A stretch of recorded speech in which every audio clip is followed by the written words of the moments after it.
I do a number of things. I love reading, but I also love reading the Bible and do early preparation so that when I have longer engagement like today, I'm able to carry through with a lot of peace. So reading is my passion. All right, now that you've But I talked also about... like traveling. I like going to game parks, and I travel with my family, and I've done quite a number of them. I love Psalm 23. I know it's a Sunday school verse, but just the fact that it reminds me every day that the Lord is my shepherd, and I shall not want. And He provides for all that I need. He leads me in green pastures, in still waters, and restore my soul. It's part of the scripture that always remind me I'm not alone. I'm not on my own. I have a guide, and I have someone to cling to in hardship moments, but also someone to worship. And that psalm is full of prayers and casting our cares and our worries to Him. But also at the end of it is a moment of worship, saying, the Lord has taken me on the other side. He set my cup, my table. He feeds me. He make my cup overflow. So it's both a psalm of supplication, of prayer, of casting out our worries, but also of leading us to a place of joy. And I like the ending. I want to be in the house of God forever and ever.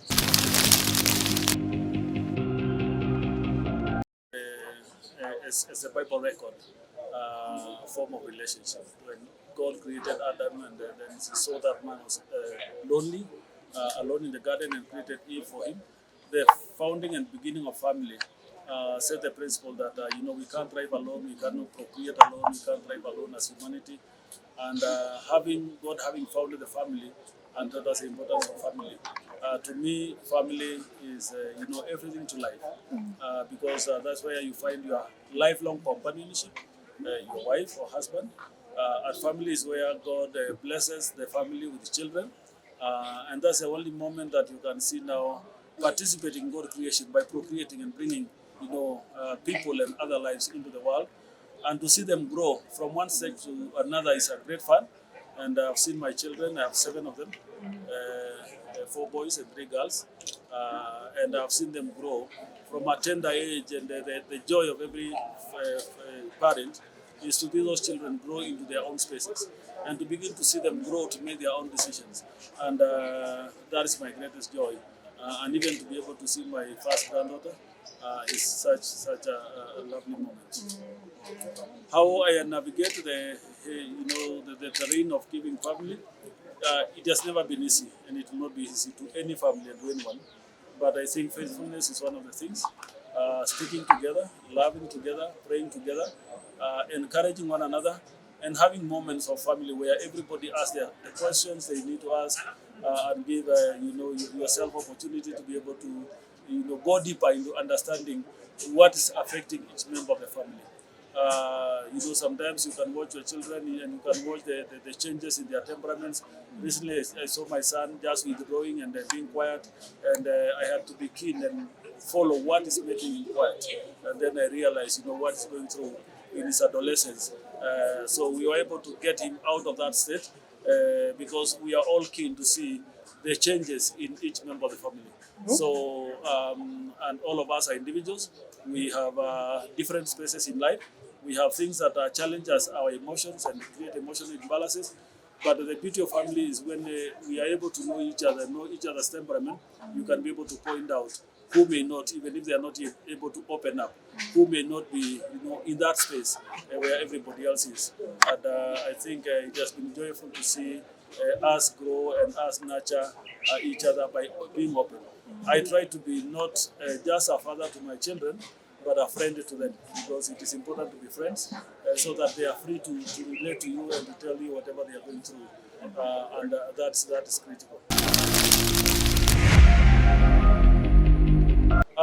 First and foremost, God has created a human relationship, especially human sexuality and relationship, how we relate sexually, is that it is between a male and a female. Same-sex relationship does not amount to what God intended for relationships at a marriage level or companionship level, because the end result of every marriage is a blessing of children. And LGBTQ does not have an opportunity to have children other than adopting or getting it from somewhere else. And it is also unbiblical. It is one of the things that the Bible calls sin.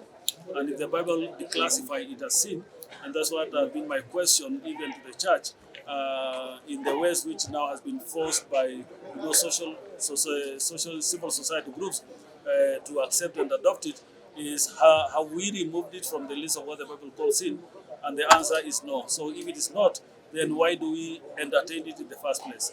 I think there is also no that deeper meaning that we draw from relationship, other than what they call, the pleasures of the body. The Bible gives guidance on how we can even arrive at that honorable pleasure of the body, which is between a marriage and has to be a marriage between a female and a male. And therefore, to take us out of that is an attack to me, or first of the family, because that family will not procreate. It's an attack on humanity, because if we all embrace it, then there will be no birth of children, then humanity is led into extinction. Therefore, anything that attack us and attack our humanity is what the church has to come out and stand for. But anything that the Bible says it is immoral or it is bad, that's what we are called to preach against. That's why we are called to remove from society. That's the call of Jeremiah. You remember when he was called and told, go and uproot, destroy, completely remove any other altars and any other things that are not of God, so that you may plant and grow that which is good and acceptable before God. So what we are trying to do is to remove it from society, things that are not going to help us. Now the threat here, and that has been the threat in the West, is that when it is anchored in law, and that's where you saw me come out very clearly when the organization is being registered in Kenya, because when it is registered in Kenya, it means it is accepted. And when it's accepted, they fight for their rights and their space. And when they are now fully accepted and they are outlawed as no longer a crime, because as we stand, it is still a crime to engage in acts of lesbianism or homosexuality. But when that is removed, because that's what is in the court now, they are struggling to remove it, then the next thing is, because it is acceptable and it is within the law, we must be protected. And they will begin to invoke what they call discriminatory clauses of the Constitution, that if they want to come in the church and want to push themselves to be accepted, to be ordained, to be married in the church, and the church refuses, they invoke the clauses of discrimination. And the church is threatened to be closed because it is discriminating against an agreed upon segment of society. So that's where we are fighting the battle at the very onset, so that it doesn't find itself in the law, because when it finds itself in the law, then we shall have lost everywhere else. It will infiltrate into every other part of society. We have seen that in America, we have seen that in other places, to the extent that, recently a young man, a photographer who owned a studio, was approached by somebody saying, can you cover our wedding? This young man was a Christian. He didn't know that in the outset that it was a gay wedding, but when he realizes and said no, then he was sued because of discrimination. And because that law anchor discrimination is a big crime, that young man has to be withdrawn the license and heavy expenses of damages to this couple, not because he did anything, just by saying I cannot because I'm a Christian. So these are the things that we said we have to guard ourselves from the onset, because if we allow it to happen in Kenya, then we will lose it. Our generations and generation to come will be heavily affected, and there will be no lines of defense. So LGBTQ, in my view, is an attack on the family and an attack on society, and these are our last lines of defense for humanity. We will lose our humanity if we entertain things that are not even found in the animal kingdom. We know every other species, for them to procreate, it must be a contact between a female and a male, not the same sex. Even in plant science, they tell us pollen grains has a male side and the female side. And until the opposite meet, fertilization happens, and then a new fruit will be born. So why do you want to go against the law of God and the law of nature and creation? I think it is important for me to say, let us dissect. We have a political environment where there is a competition between Kenya Kwanza and Azimio because of the election and because of the dissatisfaction of the election. So let's put that, aside. But there is also the high cost of living that's affecting all Kenyans, irrespective of whether you are SME or whether you are Kenya Kwanza supporter. It is affecting us. And the finance bill came up with a number of taxes that is going to make even the business environment very hard for every one of us, because it's going to attack on businesses that are being done by the middle class who support those at the lower cadre of society. So when we came out, the first thing we pointed out is that there are clauses in the finance bill that are going to be very punitive for us to be able to grow an economy. One of them is the doubling of the tax on fuel from 8% to 16%. Fuel is everything. It is the one that enables transportation. So when you put it higher, then transportation of goods goes higher. And then now the cost of the goods in the supermarket has to go higher because you have to factor in the transportation cost. Production for food is also heavy dependent on machinery and diesel. So if you double that, then the cost of production of food, even for the farmers, goes higher. So the prices of foodstuffs may not come lower to affordability by the common person, because you have to factor in the cost of that added tax. There were other very unpopular clauses like the housing bill, and people did not know who is going to own this house in the first place.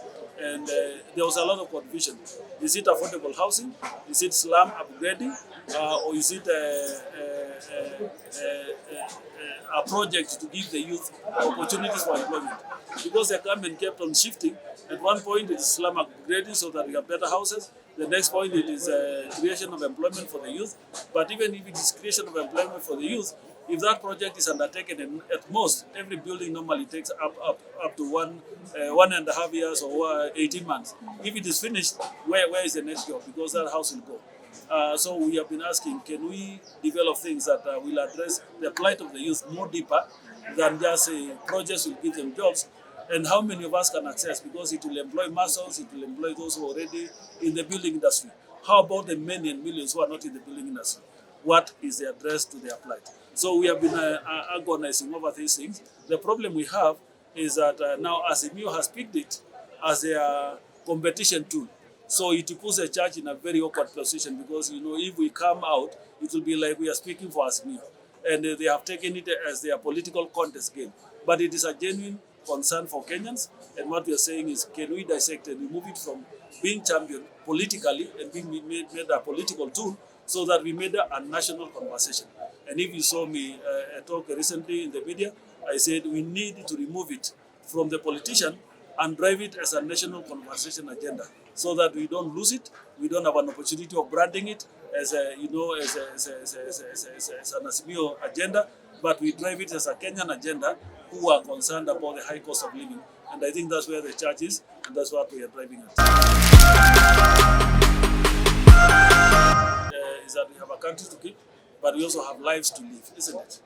And what you need to do is to be focused from the onset. Get your priorities right. Know what you want, go for it. Don't wait for anybody to define you. Define yourself, but let Christ define you. Let the word of God be your anchor, as we heard in the Bible. When we find ourselves walking with Jesus, but is forthright and categorically clear of what I want in life as a young person, then go for it. No apology, work for the right cause, and be a champion of good life for yourself. May God bless you.